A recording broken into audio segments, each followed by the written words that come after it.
Hey, hello everyone. This is Pat Bulmer. I'm co-founder and partner at Halo Consulting, boutique executive search firm that brings the best practices of retained executive search firms to high growth startups. And I'm joined today by Andy Pruitt. Andy is a multi-time CTO and co-founder, serial entrepreneur. He successfully scaled and exited high growth SaaS startups in the past, most recently with OpLoans, the consumer lending platform. Andy is currently the CTO at UpEquity, a Y Combinator tech-enabled mortgage platform that's raised over 70 million since their founding in 2019. Andy, thank you for joining. What keeps you up as an engineering leader It's at all night? people, right? Can you hire the people that you need? Are you doing everything you can for the people that you're working with now? You know, there's a lot of other things that you can't necessarily control. What's going to happen with the sales team? Right? I don't know. I'm not in sales, man. You know, is our finance team going to be able to have a successful audit? Well, yeah, I hope, I'll help them out. But in engineering, it really comes down to finding great people to work with and making a situation where the great people that you're working with now continue to have a great experience and they continue to learn and to grow and it have it be so that it makes sense for them to take that next step with you, as opposed to having to go outside the organization to find what they're looking for. Have you been able to adjust or adapt to the crazy market swings that we've seen from the kind of post-COVID hiring frenzies to the current state that we're in with everyone anticipating some type of recession or market You know, I, correction? I think the hard thing about tech hiring is that you really always need to be in the market and always hiring. Sometimes you see a lot of pressure to ramp up the organization really quickly and nothing good happens of that. And sometimes you see a lot of pressure to slow the growth or not hire at all. And frankly, you don't get anything good out of that either. The bottom line is usually that good people only show up in the market sometimes. There's not going to be a really great engineer on the market every week, every month. So when they're available, you should hire them. And when they're not available, you shouldn't go out and fill 10 positions because you need to fill 10 positions. I think it's important to always be open to people that can come in and make a difference on your team, whether or not you have, an opening that's open right now or not.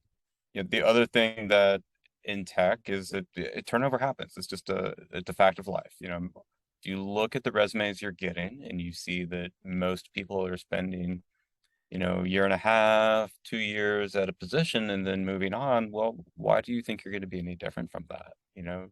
In most organizations, you see people stick around for a year and a half, 2 years, maybe a few years from that, but your median employee is probably going to be there for somewhere in that 18 to 36 months time frame, which means that if you hired a bunch of people a year ago, guess what's about to happen? You're probably going to have some turnover this year. And even if you don't have an open position, if you get that amazing engineer show up and kind of come across your radar, go ahead and hire that person because somebody's going to leave. Somebody's going to leave. And really, you're going to do your budget and do your staffing projections as if you're not going to do any hiring on a gross basis like you're insane. That just means that you are planning to reduce the size of your A organization. little bit like sometimes how I hear general managers talking about the draft in the NFL. It's, don't just worry about your need, get whoever the best is on the board if they're available. So really appreciate that. Um, how have you navigated the full-time US-based hiring strategy versus offshoring or nearshoring? I think that some people think that the whole kind of remote first, remote employee change means that offshoring is more appealing somehow. Um, I don't think that's been my experience. The things that were hard about offshoring years ago, I think they're still hard. If you're worried about having a strong company culture, if you're worried that people are going to come to work and not, buy into your company values, but at the same time, you're willing to go out and hire a bunch of consultants who have a completely different set of values from your company, like these are incompatible ideas. Like they're not the same thing. If you're going to offshore, if you're going to have people that are working with you but are not bought into your culture, they're not sharing your values, they're not even in your time zone, like you need to kind of recognize, I think, that you're not actually doing what you say you care about when you sit down and you come up with your company culture and your company values. If you want people that share that value system, that have that culture, they first of all need to be employees. And second of all, think about how you build a strong shared sense of mission. Usually it's more than just reading an email. Usually it's more than just getting on a phone call. It's those small moments. I'm the guy who unloads the dishwasher at work. So right now at UpEquity, we are an in-office culture. And every day when I walk by, I have my little cup of espresso because we have a fabulous espresso machine.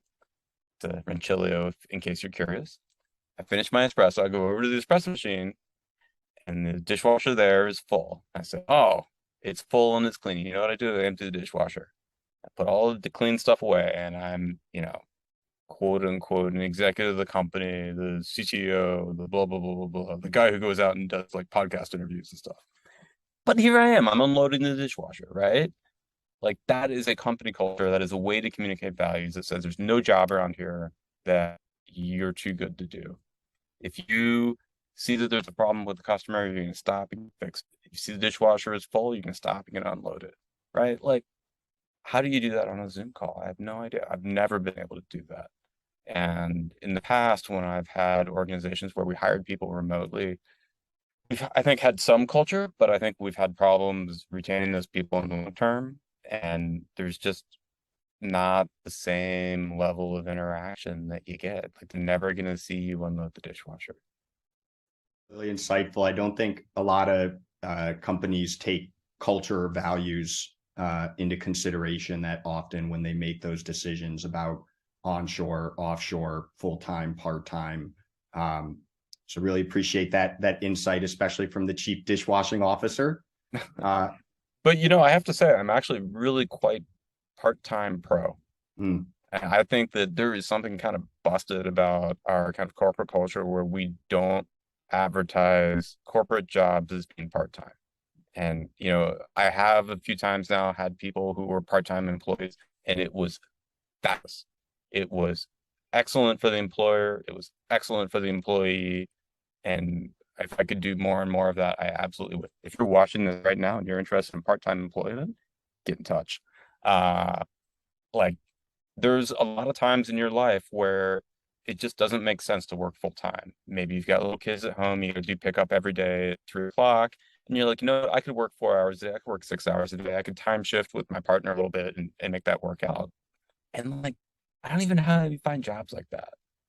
What I found though is that, and don't tell all you people who are thinking about, I want you to put your hands over your ears for a moment, earmuffs, okay? People think about work, right? If you are working part-time, you're gonna, be sitting at your desk working your 5 hours a day, 6 hours a day, whatever it is. But then you're gonna go for a run. You're gonna get in the shower. You're gonna be chopping like carrots or something. And you're gonna think you're gonna be, I got this problem at work. I'm still thinking about it. And you know what's happening? You're actually working a lot. And I have found that part-time employees have those kind of out-of-hour insights that, they show up at work, right? And they show up with those insights, right? That are real and they're just as impactful as a full-time employee. But, the quality of the time that a part-time employee spends with you is just as good, if not better, than the full-time employees. So I really wish that we had a culture in startups and in corporate that said it's fine to work part-time. I used to work with someone who was at a point in his career, been working hard many years, had some money saved up, was starting to think about retirement. But he said, you know what? I want health insurance, but I also want to, focus on my art. And so he spent a couple mornings a week working on his art. Rest of the time, he kind of worked a normal schedule. He worked a part-time schedule. He got paid less than a full-time employee would, but he made it work. It was a balance. And I think that is just fabulous. I wish more people did that on both sides. Possible to maintain or build a strong culture or social ties among a distributed company or team where there hasn't been that history before? And if so, any tips for those out there who are trying to do it? Don't force it. Let it come from the bottom up. There's going to be an official kind of top down, like this is how we're going to, build these ties together. I think that's just a lot harder. Um, but people will get together and, have those extra conversations. The other piece of it is that maybe corporate culture and company culture don't look the same as they used to. Maybe they're going to be expressed in different ways. And maybe we should, I don't want to say resign ourselves, but accept that if you are, a young adult starting your career and you're 23 years old as your first job, a lot of your friends are going to be from work and a lot of your friends are going to be from somewhere else. We don't really know, I think, what that means in the way that people work together and build professional relationships, but I'm kind of curious to see how that goes. One thing that I've noticed in my career is that more people seem to be reaching out uh, in ways that might have felt more tenuous and maybe more artificial and more networking back in the day. But now that you understand that everybody's sitting at home in their basement on Zoom all day, like what might have felt artificial and kind of networking before now is like, no, I don't understand. Like we've been sitting and staring at Zoom all day. Like let's just go get a taco, let's get a coffee, right? And these other different relationships that are not strictly within the company, I think have been more important and have been happening more than they used to in the past. How, if at all, have you been impacted by or taken advantage of Web 3.0 and those types of technologies out there? Would somebody please stand up and explain really what Web 3.0 is and why it's better? Because every time I ask this question, I get these responses that, I mean, I'm not a smart guy, but I don't understand. Okay, like I'm not some like genius kind of person. I'm just here to fix computers, And like I don't get it. Like what is Web 3.0? What about what is Web 3? Can you explain it? Like what is it? I'm going to You do asked a me the bad question. job You here. should be come on, tell me the answer is for Web 3.0. So anything involving blockchain? Blockchain. That's it. Anything involving blockchain is Web 3.0. What is blockchain good for? What is the killer app for blockchain that is in production today, making revenue, not in a way that involves speculation and not in a way that involves actually avoiding government scrutiny or regulation?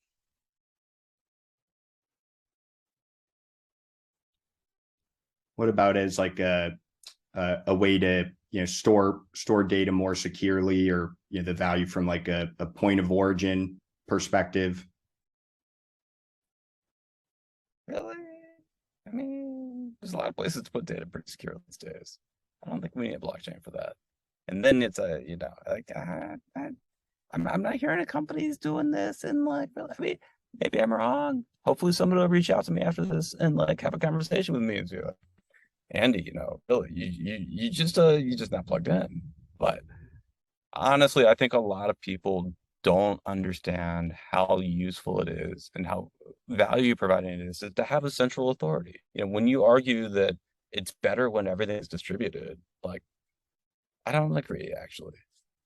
When I look in my wallet, you know what I see? I keep like $20 in there. What do you, do you keep like a lot of cash in your wallet? How much do you have in your wallet right now? $5. $5. Why don't you carry cash? Because if I carry cash and I lose it, it's gone, right? There is no central authority that can reach in and intervene and say, oh, actually, that credit card, that's Andy. I have this. I really feel sorry for the guys who run the Costco credit card program because that's the one that has it's like a 3% restaurant cash back reward on it. So if I go into a restaurant and I pay with cash, like I'm angry, right? Because I could have gotten my 3% back. The other reason I'm angry is because I lose that Costco credit card like once every 6 months because I'll be in a restaurant or a bar somewhere and I'll have a good time. I'm like, yeah, that's great. Oh, the wonderful cocktails. And then I'll leave my credit card there to pay for it. You know what happens? I'll leave it in the bar. And like 2 days later, I'm like buying a hot dog somewhere. I'm like, where's my restaurant credit card? And they're like, oh, it's not here anymore. So if that was Bitcoin, it would be gone forever, right? Like there's no way to recover value. There's no central authority that can easily kind of step in and deal with that. If it was cash, and I left, $100 in that bar, like it's gone, like it's not coming back. And having that central authority that can intervene, I think, in most transactions and just deal with it is so helpful. I'm not sold on the value of decentralization there. Mm. But please, if somebody out there listening today has the ultimate use case, let me know. I'm sure we'll get a few comments, but very, very, very insightful as always there. And yeah, I think you hit the nail on the head in terms of what really is the value of the decentralization piece, and what is the killer Web 3.0 app. I don't know myself, so yeah, no, really appreciate that perspective. The biggest cybersecurity threat that's facing you or your organization today, and anything unique or new that you're doing to address that threat? And the CEO desperately needs you to go out and buy these cash cards. And I kind of laugh at that sometimes. I'm like, whatever. But then actually, somebody went to Walmart and bought a bunch of gift cards after getting one of these emails. And, like, I'm always a little bit surprised. People are the limit that you worry about the most. And, how do you deal with that, right? It's education, it's being able to mark stuff on the way in. I just think that a lot of people don't really grasp how delicate the security chain actually is. Whether it's, a non-technical employee going out and buying gift cards, or maybe it's, your new hire in engineering who doesn't understand that, blindly executing or evaluating the string that came in from a user could just absolutely destroy everything you've got. I have absolutely seen that where less experienced developers put something in that, basically end run around everything. So being really diligent on hiring, having that security posture spread throughout the organization, having a defense in depth where you can lose a system or a portion of the system and it's not going to be trusted by everything else. Having that zero trust environment is super critical, because we're a company, right? We're just a collection of people, and people, I love them. I love people. I also hate people because do they listen? Sometimes they don't listen at all, and they go out and they buy the gift card, or they do the silly thing with the string that got sent in by the user. Johnny drop tables, right? Happens all the time, every day. We appreciate that. Yeah, and very important to be thinking about those as not just a technical issue, but a people issue as well. Yeah, to think that technology is going to save us from these security threats is misplaced, I think. You've got a great background. You've been an entrepreneur, a CTO. What advice do you have for anybody that's maybe earlier on in their the advice I've heard around getting a PhD was that you shouldn't get a PhD unless it's the only thing that could possibly make you happy, because being in graduate school for 4 to 10 years, working on a PhD, not getting paid anything, suffering through terrible conditions, you're just not gonna do it. Don't do that. And honestly, I was at a wedding years ago, and it was actually after we started Backstop, and someone leaned over and says, "Oh, well, Andy, what do you do?" And I said, "Well, I'm the chief technology operator. I'm the chief technology officer of this company, and blah blah blah." And they're like, "Oh, that's great. That's really impressive." And I'm like, "Yes, I'm the CTO of a 4-person company. We have 1 customer and basically no revenue.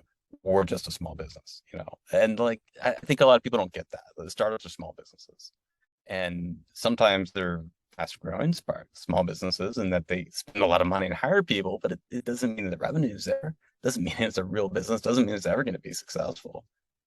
Because startup land, entrepreneur land, it's never too late to fail. You can pull failure out of anything. You'd be shocked at the ways to fail. And so, why do that? If you are sitting in a great job, making good money, and you're happy, don't start a company. There's nothing there for you. Stay where you are. Be happy. But if there's nothing else that will make you happy, go do a startup. if that's the terrible position, if that is the unfortunate position in which you find yourself, that you will not be happy unless you do an entrepreneurial startup path, like you get warned, right? Like, don't ever tell anybody that, like, nobody said it wasn't going to be a tough road, but like, fine, go do it then. Anything you'd like to say or talk about in terms of the work you're doing in your current role or personally, or just anything you'd like to leave our audience If you're with? looking for a mortgage, UpEquity is the next generation of power buyers that allows you to bid with cash, but actually close your new home with a mortgage. And we allow you to buy before you sell, but that would all be advertising. So I'm not going to say anything like that. Well, I really appreciate the time here, Andy. You should definitely have your own talk show or podcast or something. You've got some great opinions, and we'll talk again soon. Thanks.